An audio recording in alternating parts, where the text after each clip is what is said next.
on to state that Mexico recognizes that Afro-indigenous people were on this continent hundreds of years before the Spaniards stepped 1 foot on the soil.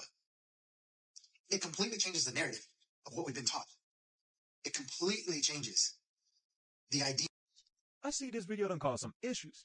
I see a lot of people trying to say, oh, he lying. There was never no black indigenous people throughout Mexico. She never said that.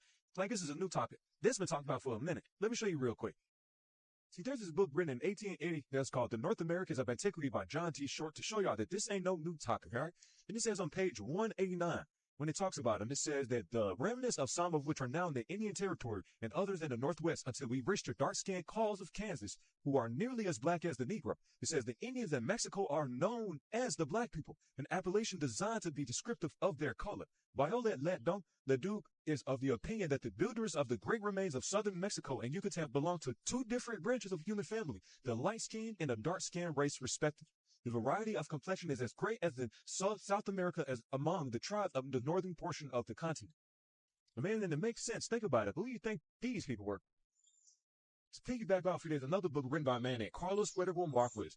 It's a book written in Spanish, but when you translate it, the title of the book is Archaeological and Ethnographic Studies. And on page 272, second paragraph, when translated, it says, it is possible that when we repeat that in ancient times, the young America was also a black continent, and that the autonomy of Mexico, the caracoles of Haiti, and it's a couple more of these that I cannot pronounce and I don't want to mess them up. So it goes down and says are the remains of the indigenous Negro race on which the so-called red or American race was later formed. So understand, this ain't no new topic. What that man is saying has been said and been preached for a minute now. People just now picking up on it. So understand, yes, Mexico has a deep history when it comes down to black indigenous people. So thank you and peace. And another thing, Cleveland County is Cuyahoga County, and Michigan, Washtenaw County. You have Chattanooga, Tennessee. My family is from Indianola, Mississippi. You have a state called Indiana. You have a city called Indianapolis. Y'all are not from here, and Haitians is trying to say they are from here. You speak Creole, which comes from Spanish, English, and French, all colonizer languages. We have our language that we had before English. Haitians, what was your language before colonizers, before Creole, if y'all was the ones who was originally here? I'm not trying to talk that Chicago mess, because at the end of the day, the reason why the cities and states have the name that they was is because they put the Indian names on there. I'm talking about from Canada to Mexico, from Maine to California. Y'all not from here, and colonizers did not wipe out all the original people. Do I need to compare the size of Europe to America again? Black fatigue or Caribbean fatigue? Let's talk about it. I think it's interesting that when something negative is going on, everybody's black, but when something positive is going on, suddenly they're Caribbean and African. I guarantee you, if you go to your favorite stripper's page, you'll see a foreign flag in their bio, at least 95% of the time. In recent American history, there has been a large influx of immigrants. And isn't it interesting that this correlates with the large rise of ratchetness? See, back in the 80s, 70s, 60s, 50s, 40s, black American women wouldn't dream of being this ratchet. But you know who was ratchet back then? The people who have carnivals on their islands where they're half naked all day. Caribbeans will make sure everybody knows that they're Caribbean while they're graduating college, but while they're on the stripper pole, they're yelling black this, black that. And the backlash falls on black American women. Caribbean fatigue is what we're experiencing, not black fatigue.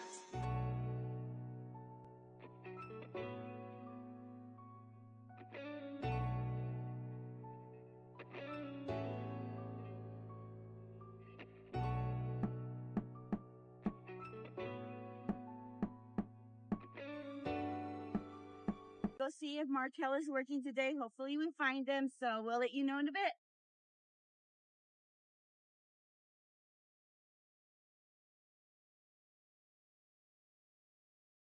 I'm Maria. Hi, Maria. You are? Demisha. Michael's mother. I'm Michael. You must be very proud of Mikel, right? I am. My daughter graduated the same night that he graduated. Okay. And all I wanted for dinner was a Whopper.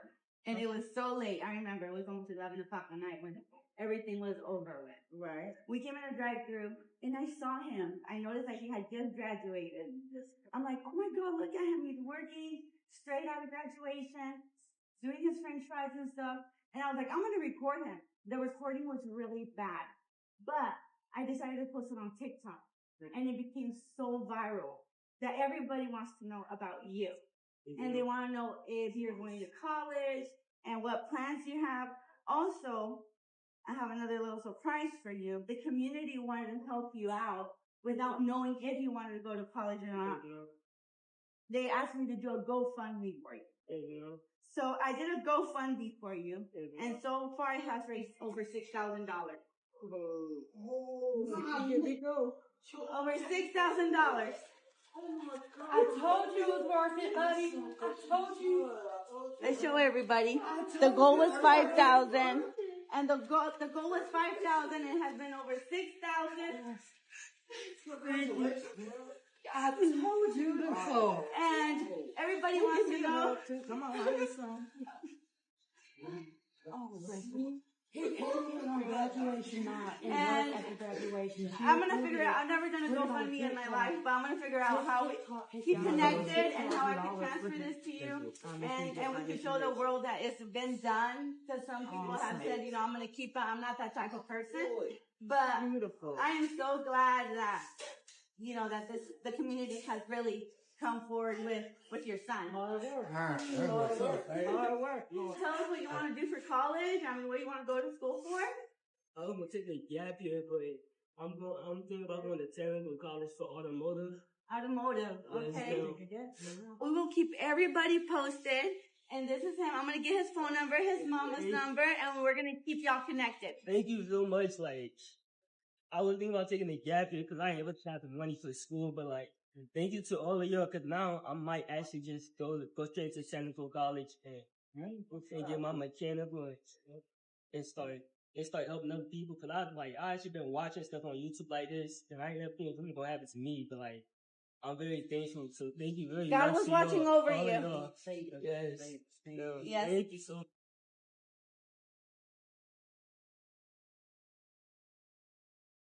He walked right off the graduation stage and clocked in to his shift at Burger King, still wearing his graduation medals, working the drive-thru. This is Mikhail Baker, and he had just finished graduation when he saw that the Burger King restaurant he works at was really backed up. So he went behind the counter and jumped in to lend a hand. That's when Mom Maria Mendoza went through for a Whopper and saw him working the drive-thru, still wearing those graduation medals. She says he was kind and polite, had a huge smile on his face, and she wanted to honor him. So she posted the video online, sharing his story and how impressed with him she was. She wanted to raise money for a scholarship for Mikhail. And man, did the community come through.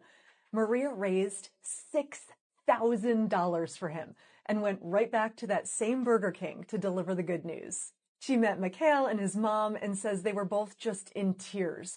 And she was in tears, thinking about what an incredible community came together to support this amazing kid. It's actually Maria's birthday today, and she says her biggest birthday blessing is knowing that the community showed up to recognize such an amazing young man. Congratulations on your graduation, Mikhail. I know you have a very bright future ahead of you. So I want to say this real quick. I want to give a shout out to the two women who specifically made it a point to get out the news that this young man successfully graduated high school. And one of the women, if memory serves me correctly, her name was Maria. And she specifically made a video and wanted to report the fact that around 11 o'clock, she wanted to come to Burger King to get a burger after her daughter's graduation. And this young man was working the window.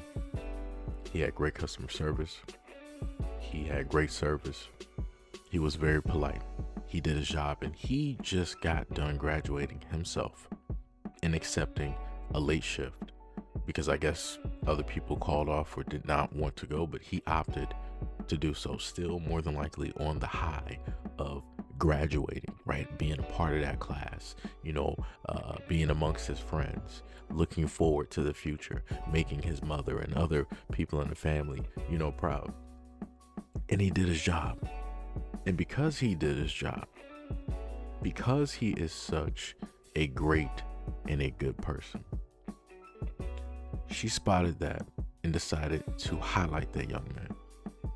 And because she highlighted that young man, a GoFundMe was started. And in the video, she stated that it raised about 3 or 6K. At this moment in time, that GoFundMe is closing in at about or around 200K. And the only thing that that young man wants to do is to go to college so that he can again become a better version of himself. Also, something that more than likely didn't get listed is that, he's doing this for his mom.